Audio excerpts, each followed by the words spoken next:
Assalamualaikum warahmatullahi wabarakatuh. Apa kabar teman-temanku sekalian? Semoga saya doakan agar semuanya sehat selalu dan dalam lindungan yang maha kuasa. Baik teman-teman, hari ini kita sudah memasuki perkuliahan pertemuan 4 mata kuliah interpersonal skill.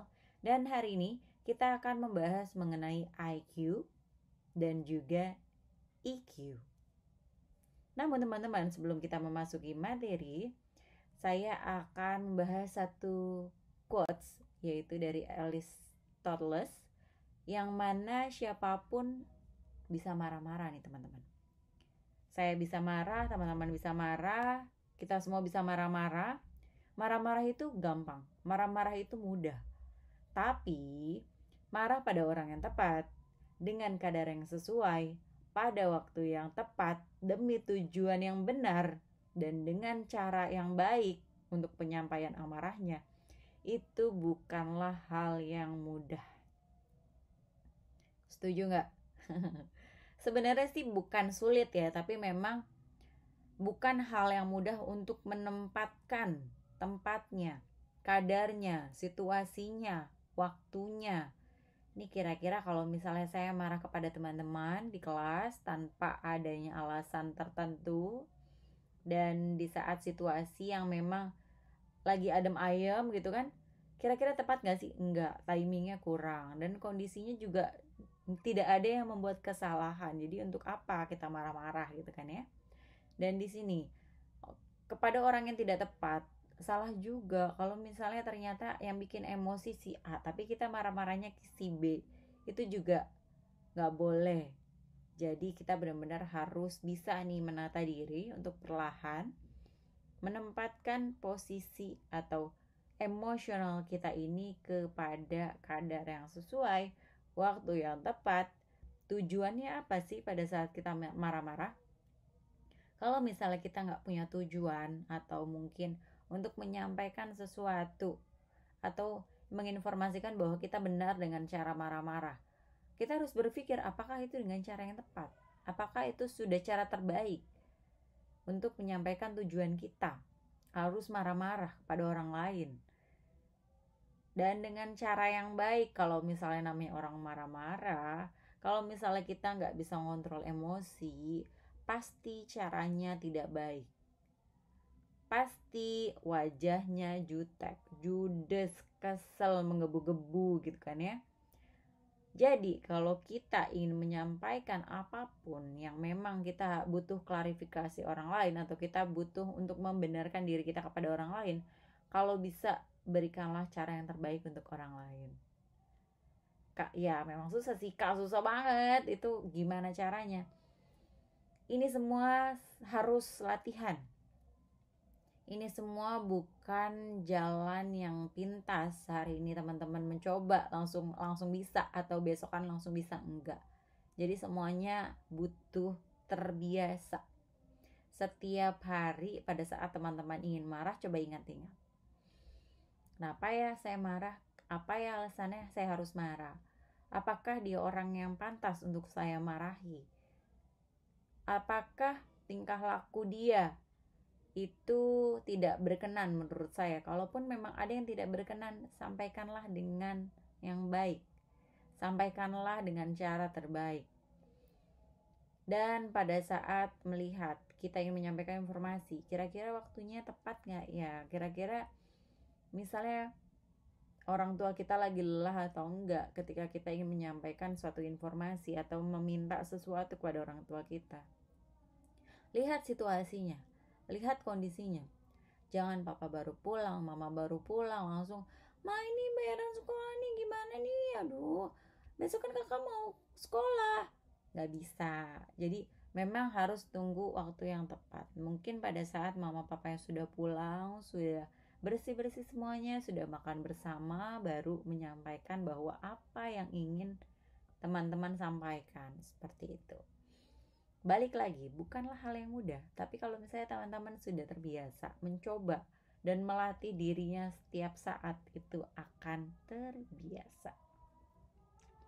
Jadi teman-teman, sebenarnya apa itu IQ dan apa itu EQ? singkatannya dulu ya. Saya tanyakan kepada teman-teman. IQ gampang kah itu mah? Intelektual, kalau I-nya emosional. Betul. Jadi teman-teman, ini dia intelligence quotient dan juga emotional quotient. Ada kecerdasan intelektual dan juga kecerdasan emosional. Di sini kita akan bahas lebih jauh. Jadi, teman-teman, si IQ ini memungkinkan saja menjadi elemen penting dalam pencapaian seseorang di bidang akademik. Untuk mencapai suatu prestasi yang memang berhubungan dengan nilai.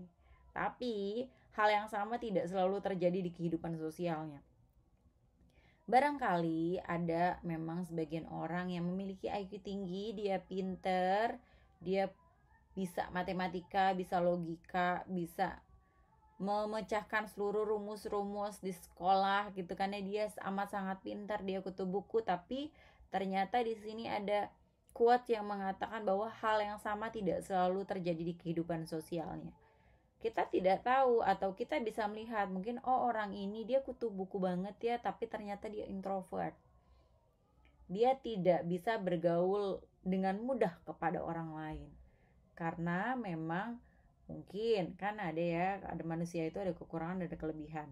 Kalau misalnya ada manusia yang memang memiliki IQ tinggi, berarti barangkali dia memiliki EQ rendah. Begitupun bisa sebaliknya, misalnya ada seseorang yang memiliki EQ tinggi, siapa tahu IQ-nya itu rendah. Atau mungkin ya seimbang gitu kan ya, sama-sama baik. Ada juga yang seperti itu. Ada juga mungkin IQ-nya ya biasa aja, EQ-nya juga biasa aja ada. Jadi masing-masing manusia itu memiliki kekurangan dan kelebihan, teman-teman. Dan sebenarnya apa sih perbedaan antara IQ dan juga EQ? Saya sudah membahas bahwa sebenarnya kalau misalnya seseorang ini umumnya tingkat IQ seseorang itu nggak akan jauh berbeda ketika dia masih kecil hingga dewasa.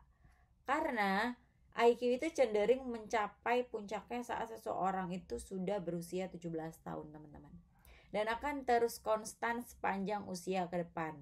Dan sebaliknya, nih kalau misalnya si emotional quotient ini tidak tetap, masih terus dapat dikembangkan lewat pelatihan, pendidikan, dan juga pengalaman. Jadi kalau misalnya teman-teman nanti kalau bergaul dengan siapapun, ruang lingkupnya, circle-nya, ambillah kondisi-kondisi terbaiknya. Ini dia teori IQ dari Daniel Goleman. IQ, ukuran kemampuan intelektual, analisis, logika, dan rasio seseorang. IQ mengukur kecepatan kita untuk mempelajari hal-hal baru atau fluid reasoning, memusatkan perhatian pada aneka tugas dan latihan, menyimpan dan mengingat kembali informasi objektif, terlibat dalam proses berpikir, bekerja dengan angka, berpikir secara abstrak dan analitis, serta memecahkan masalah dengan menerapkan pengetahuan yang ada, atau quantitative reasoning yang tadi sudah kita bahas di slide sebelumnya. Dan ini dia tentang emotional quotient. Keunggulan dalam persaingan bukan milik mereka yang menggunakan komputer, namun milik mereka yang mengetahui bagaimana mengilhami peningkatan produktivitas dan mendorong kesempurnaan setiap pribadi. Jadi teman-teman, ini nih, supel dimanapun tempat itu perlu, wajib, untuk mendapatkan circle yang terbaik, untuk mendapatkan rasa nyaman pada saat Anda berada dimanapun.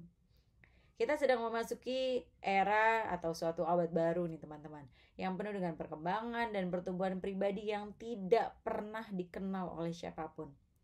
Kita harus memeriksa kembali dan mengevaluasi cara kita berpikir, cara kita menanggapi tantangan hidup sehari-hari, di mana akan menjadi suatu perubahan yang mengagumkan. Jadi kalau misalnya tadi ada yang bilang, dan saya sudah saya jelaskan di slide sebelumnya, bahwa emotional quotient ini sangat-sangat bagus di dunia kerja. Tapi Untuk teman-teman yang ngerasa memiliki IQ tinggi juga gak kalah penting, karena memang teman-teman IQ tinggi keren, pinter banget, logika, matematika, spesialnya itu bagus-bagus. Dan para ahli psikologi sepakat bahwa IQ hanya menyumbang sekitar 20% dari faktor-faktor untuk menentukan suatu keberhasilan seseorang. Selebihnya 80% itu berasal dari faktor lain, yang mana ini dinamakan sebagai emotional quotient atau kecerdasan emosional. Dan ini dalam bukunya Daniel Goleman, pengarang Emotional Intelligence. Dan teman-teman, kita akan bahas lebih lanjut lagi mengenai emotional quotient. Serangkaian kecakapan yang memungkinkan kita melambangkan jalan di dunia yang rumit mengenai aspek pribadi, sosial, dan pertahanan dari keseluruhan kecerdasan. Jadi pokoknya teman-teman, kalau misalnya kita ngomongin tentang emotional quotient, ini masuk ke dalam atau ada kaitannya dengan kemampuan memahami seseorang secara spontan, kemampuan memahami sesuatu keadaan, situasi apapun secara spontan. Apa sih kira-kira yang kita inginkan? Apa sih kira-kira yang orang lain inginkan? Apa sih kira-kira yang kita butuhkan? Apa sih kira-kira yang orang lain butuhkan secara spontan? Kita harus berpikir cepat. Atau biasa yang sering kita dengar itu agresif banget sih, responnya cepet banget sih, kayak gitu. Dan kita juga harus cepat memahami sebenarnya kelebihan kita apa, kekurangan kita apa. Begitupun kepada orang lain, kira-kira kelebihannya dia apa yang bisa kita ambil, kira-kira kekurangannya dia apa ya yang gak boleh kita ambil. Dan sebenarnya di dalam emotional quotient ini kita juga memiliki kemampuan untuk tidak terpengaruh oleh tekanan dari siapapun. Ya udah, pokoknya kita harus jalan terus, lihat ke depan, kita selalu berikan yang terbaik dalam situasi apapun atau dalam kondisi apapun. Emotional quotient juga sini terkait dengan kemampuan untuk menjadi orang yang kehadirannya ini selalu didambakan dimanapun. Kalau misalnya teman-teman berada di tongkrongan, si Alif kemana ya kok gak kelihatan, si Dina kemana ya kok gak kelihatan ya, kalau dia gak ada dia gak rame nih. Pokoknya dimanapun tempat, dimanapun circle, dimanapun tongkrongan teman-teman itu selalu dicari kehadirannya teman-teman. Dan ini dia teman-teman, ada 5 kategori utama yang masuk ke dalam emotional quotient. Mulai dari yang pertama, ranah intrapribadi. Entah itu kesadaran diri kita, sikap asertif, kemandirian, penghargaan diri, aktualisasi dirinya bagaimana. Dan juga yang kedua ada ranah antar pribadi. Ini termasuk ke dalam empati, tanggung jawab sosialnya yang ada di diri kita gitu kan teman-teman. Dan untuk yang ketiga ini masuk ke ranah penyesuaian diri, meliputi sikap fleksibel, pemecahan masalah, dan lain-lain. Yang keempat masuk ke ranah pengendalian stres. Ini meliputi ketahanan untuk menanggung stres dan juga pengendalian secara impuls. Dan yang terakhir ada ranah suasana hati secara umum. Masuk ke kategori optimisme, kebahagiaan, dan juga lain-lain. Teman-teman, IQ tidak selalu sejalan dengan EQ. Seseorang yang memiliki IQ rendah bisa saja memiliki EQ yang amat tinggi. Di samping itu, EQ juga bukan bawaan sejak lahir, teman-teman. Dan ini perlu digarisbawahi ya, bukan bawaan sejak lahir.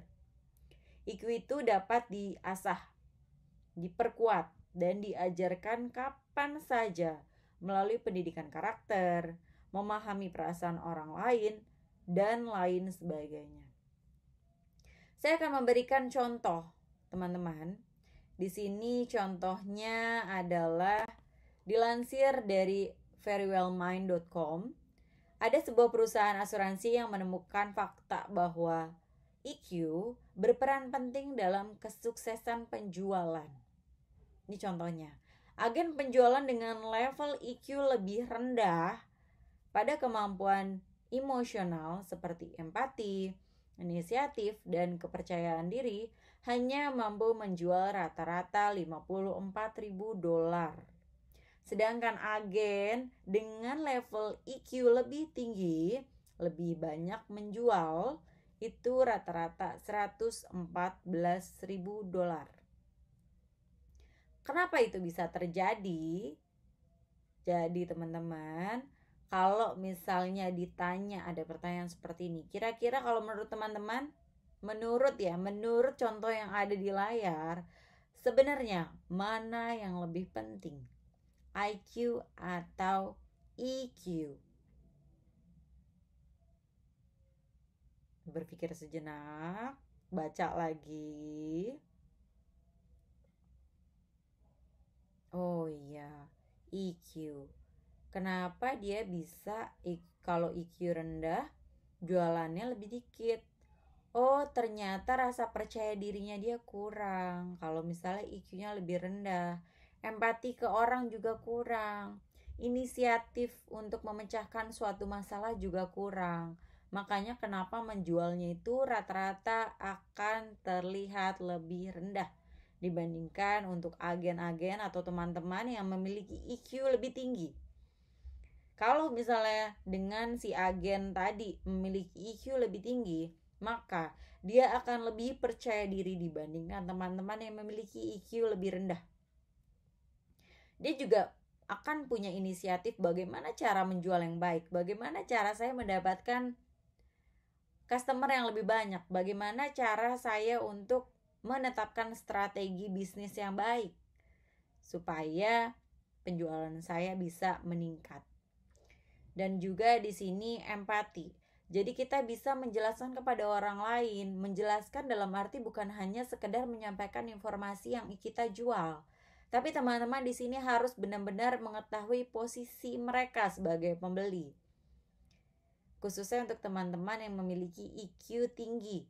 Pasti IQ tinggi akan berpikir bagaimana caranya supaya orang tersebut sadar terhadap kebutuhan dari produk yang kita jual. Jadi kita bukan hanya sekedar memaparkan atau menjelaskan yang ada di kertas atau yang ada di deskripsi produk, tapi kita mengibaratkan atau menceritakan sesuai dengan kira-kira kalau misalnya klien A atau pembeli A, saya jelaskan bahwa sampai di titik dimana dia, oh iya ya saya butuh. Sampai di titik itu.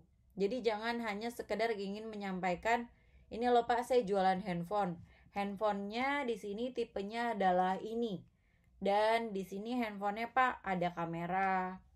Lalu ada SIM cardnya, ada untuk bisa nelfon, ada untuk WhatsAppnya Pak. Dan yang sekarang kan pokoknya semua aplikasi bisa di-download Pak. Tapi tanpa menjelaskan bahwa orang itu benar-benar membutuhkan. Kalau misalnya, ini loh Pak, di handphone ini tersedia fitur untuk Bapak menulis. Jadi pada saat Bapak meeting, Bapak bisa menggunakan pena ini kapanpun tanpa Bapak harus membawa buku tambahan, buku catatan tambahan. Dan ini sangat berguna Pak, karena misalnya Bapak ingin men-share langsung kepada klien untuk penandatanganan juga bisa langsung digunakan. Dan pada saat memang dokumennya ini ingin Bapak simpan dan Bapak mau berikan tanggal, itu sangat bisa diandalkan. Pokoknya sampai memang benar-benar orang itu paham atau pembeli itu tertarik. Oh iya ya benar juga tuh. Kalau misalnya saya meeting soalnya saya bawa buku. Jadi lebih baik saya menggunakan satu handphone, tapi bisa digunakan untuk semua fungsi, untuk menutupi pekerjaan saya, seperti itu. Jadi kita harus empati kepada kebutuhan orang lain, agar orang lain paham ternyata, oh iya saya membutuhkan barang atau produk tersebut. Kalau kita ingin melihat jawaban dari contoh yang tadi, pertanyaannya mana yang lebih penting? Emotional quotient yang dimiliki seorang agen asuransi tersebut dapat mempengaruhi pilihan yang dibuat konsumen ketika dihadapkan dengan keputusan pembelian. Karena apa? Tadi sudah dibekali ada inisiatif. Orang yang memiliki IQ tinggi akan berinisiatif. Bagaimana caranya supaya dia bisa menjual produk yang dia pasarkan. Yang kedua, tadi ada empati. Bagaimana caranya supaya si agen asuransi tersebut bisa menyadarkan calon pembeli untuk membeli produknya sesuai dengan kebutuhan, membangun relasi, membangun kebutuhan, membangun kesadaran, sampai calon pembeli ini ngerasa kayaknya saya butuh deh. Dan yang terakhir tentunya wajib rasa percaya diri. Orang yang memiliki EQ tinggi otomatis memiliki rasa percaya diri yang tinggi. Makanya kenapa tadi di contoh yang sebelumnya, agen asuransi yang memiliki EQ tinggi akan mendapatkan penjualan hasilnya lebih tinggi dibandingkan yang memiliki EQ rendah. Dan teman-teman, sebenarnya nih satu lagi, kalau misalnya kita ingin membeli sesuatu, apalagi orang yang udah kita kenal, otomatis akan nyaman. Nih, sama seperti yang dikatakan oleh satu psikolog ini. Seseorang lebih suka berurusan dengan orang yang paling mereka percayai, dan mereka suka daripada orang yang tidak mereka percaya atau mereka tidak kenal. Meskipun sebenarnya orang tersebut atau calon pembeli tersebut itu harus membayar lebih mahal, lebih tinggi untuk produk dengan kualitas yang lebih rendah atau mungkin produk yang sama. Karena memang saya nyaman dengan Anda berjualan, saya membeli dan saya kenal Anda, jadinya ya udah nggak apa-apa. Saya percaya dengan Anda, kayak gitu teman-teman. Rata-rata seperti itu. Dibandingkan kalau misalnya kita lihat di toko gitu kan ya, itu kayaknya barangnya bagus, cuma kayaknya kita nggak yakin walaupun harganya murah gitu kan ya, kita akan lebih percaya terhadap orang yang sudah kita kenal atau mungkin toko yang sudah kita kenal walaupun harganya lebih tinggi sedikit. Seperti itu. Biasanya membangun kepercayaan itu sangat membuahkan hasil untuk mencapai tingginya satu produk yang kita akan jual. Teman-teman, karakter menentukan apakah seseorang dapat berhasil dalam hidup atau tidak. IQ tinggi saja tidaklah cukup, kepemimpinan bukan yang utama juga. Selain sebagai seni untuk membujuk orang dalam bekerja mencapai suatu tujuan bersama, ini semua membutuhkan keterampilan interpersonal dan kecerdasan sosial yang tinggi. Jadi teman-teman, emotional quotient sangat-sangat penting dalam hidup kita. Dan hal ini menunjukkan bahwa bukan hanya IQ yang penting dalam kehidupan seseorang, namun EQ nyatanya juga memiliki peran untuk membantu seseorang menjadi sukses di kehidupannya kelak. Dan pertemuan kita untuk hari ini saya akhiri. Jangan lupa untuk like, komen, dan juga subscribe teman-teman. Seluruh pertanyaan atau kuis serta forum yang ada di pertemuan 4 jangan lupa diisi. Sampai jumpa di pertemuan 5 teman-teman. Dan saya akhiri perkuliahan hari ini. Wabillahi taufiq wal hidayah. Wassalamualaikum warahmatullahi wabarakatuh.